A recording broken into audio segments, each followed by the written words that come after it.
લંબાદના ડુમાલ fire station પાસે થયેલ હત્યાના મામલે લંબાદ પોલીસે 3 પૈકી 2 આરોપીઓને ઝડપી પાડ્યા છે. પોલીસે આરોપી દીપક સરજુસિંહ અને ભગવાન સવાઈને ઝડપી પાડ્યો.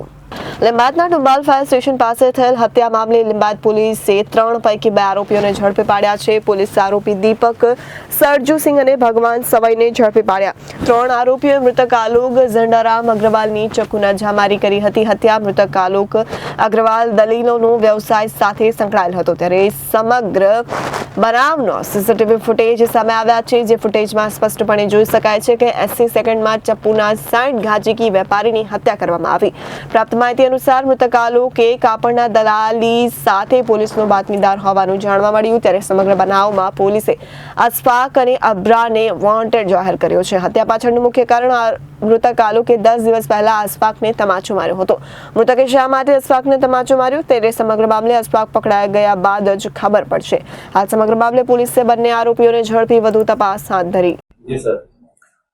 સુરત શહેરના લિંબાયત પોલીસ સ્ટેશન ખાતે ગઈકાલે 2 વાગ્યાના અરસામાં વહેલી સવારે એક બનાવ બન્યો હતો, જેમાં મર્ડરની ઘટના હતી. આ બનાવ અનુસંધાને પોલીસે તત્કાલ ત્યાંથી જે ઘટના બની હતી ત્યાંની વિગતો ચકાસવાની શરૂ કરી અને તરત જ જે ગણતરીના કલાકોમાં જે આરોપીઓ હતા એને આઈડેન્ટિફાઈ કરી અને એને પકડી પાડ્યા છે. આ આરોપીઓમાંથી એકનું નામ ભગવાન મંગલુ સ્વાઈન છે અને બીજાનું નામ છે દીપક કુમાર સરજુ પ્રસાદ સિંઘ. આ 2 આરોપીઓની પોલીસે ધરપકડ કરી છે. આ ઉપરાંત અન્ય 2 આરોપીઓ પણ આમાં સંડોવાયેલા છે. એમાંથી સ્થળ ઉપર મારનાર તરીકે અન્ય એક વ્યક્તિ અબરાર લસ્સી કરીને છે. પોલીસ હજી એને શોધી રહી છે. આ ઉપરાંત ચોથો વ્યક્તિ અશફાક કરીને છે. આમાં મૂળ જેનું કહી શકાય એ અશફાક છે કે અશફાકનો ઝઘડો જે મરણ જનાર છે એના સાથે થયો હતો અને એ ઝઘડા અનુસંધાને અશફાકના મિત્રો હતા. તો આ લોકોએ નક્કી કરેલ કે આને કઈ ને કઈ રીતના પાઠ ભણાવવો છે. એ પ્રકારની માનસિકતા સાથે એ લોકો આવ્યા હતા. ત્યાં જઈ અને એના સાથે આવી રીતના મારામારીનો બનાવ કરી અને એની હત્યા નિપજાવી હતી. આ બનાવ અનુસંધાને પોલીસે અન્ય જે 2 આરોપીઓ છે એની પણ ધરપકડની અત્યારે પ્રક્રિયા ચાલુ છે. જે ઘટના છે એમાં 2 આરોપીઓ જે પકડાયા છે દીપક કુમાર અને ભગવાન મંગલુ સ્વાઈન, આ બંને વિરુદ્ધ અગાઉ પણ એક ગુના છે. જેમાંથી દીપક કુમાર વિરુદ્ધ ડિંડોલી ખાતે કોરોના વખતેનો જે 188નો કેસ હતો એ અને જે જાહેરમાં જુગાર રમીને કરતો હતો એ પ્રકારનો કેસ નોંધાયેલો છે. આ ઉપરાંત જે અન્ય વ્યક્તિ છે ભગવાન સ્વાઈન, એના વિરુદ્ધ 135 જીપી એક્ટ 135નો ગુનો નોંધાયેલો છે.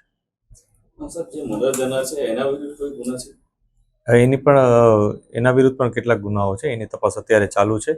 આ ઉપરાંત અન્ય જે લોકો સંકળાયેલા છે એના વિરુદ્ધ પણ અમે જે તપાસી રહ્યા છીએ એમાં કોણ કયા પ્રકારના ગુનાઓમાં સામેલ હતા.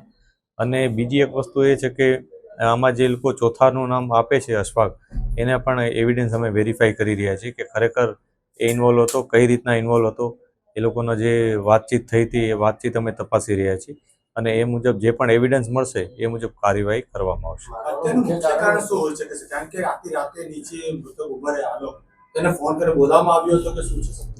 જે ઘટના છે એ જે સ્થળે બની છે એ જે મૃતક છે એ ત્યાં જ રહે છે અને એ રૂટીનમાં ત્યાં બેસી જ રહેતો હતો. એ પ્રકારની માહિતી જે આરોપીઓ હતા એ લોકોને હતી જ. અને બીજું, એ લોકો એકબીજાના પરિચયમાં થોડા ઘણા હશે એવું અત્યારે લાગી રહ્યું છે. કેમ કે થોડા દિવસો પહેલાં જ્યારે આ લોકોના જે ઇન્ટ્રોગેશનમાં અમને વિગત મળી છે એ મુજબ અશફાક સાથે ઝઘડો થયો. એ ઝઘડાનું એક જાતનું વેર લેવા માટે જ આ પ્રકારની ઘટનાને અંજામ આપવા હોવાનું અત્યારે અમને જણાય છે. કેમ કે જે બાબતો ઇન્ટ્રોગેશનમાં મળી એની સાથે સાથે જે પુરાવાઓ મળી રહ્યા છે એ ઘણા બધા એકબીજાને મેચ કરે છે. તેથી આ વસ્તુ ઉપર અત્યારે અમને જણાય છે. તે છતાં પોલીસ ઇન્વેસ્ટિગેશન તમામ એંગલ ઉપર ઓપન છે. જે પણ અમને તથ્ય મળશે, એવિડન્સ મળશે એ મુજબ જ કાર્યવાહી કરવામાં આવશે.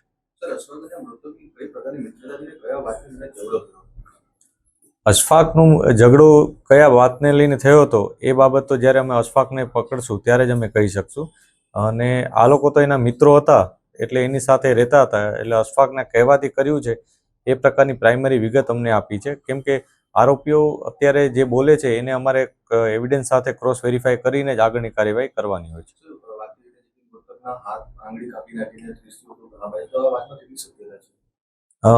પોલીસે આમાં ઇન્વેસ્ટિગેશન કર્યું છે, ઇન્ક્વેસ્ટ પણ ભર્યું છે અને પીએમ રિપોર્ટ પણ આવનાર છે.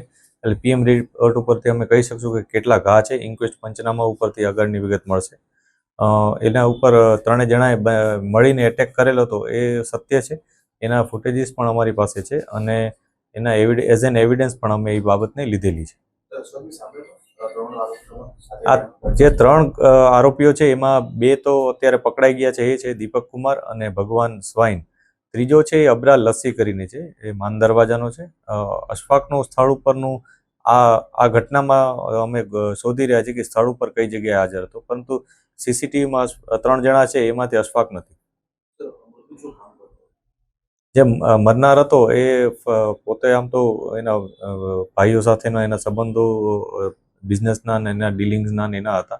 આ ઉપરાંત એ ફરતો રહેતો હતો અને છોટા કંઈ નાનું મોટું કામ કરતો રહેતો. એ મુજબની વિગતો મળી છે. Bureau report Janadesh news.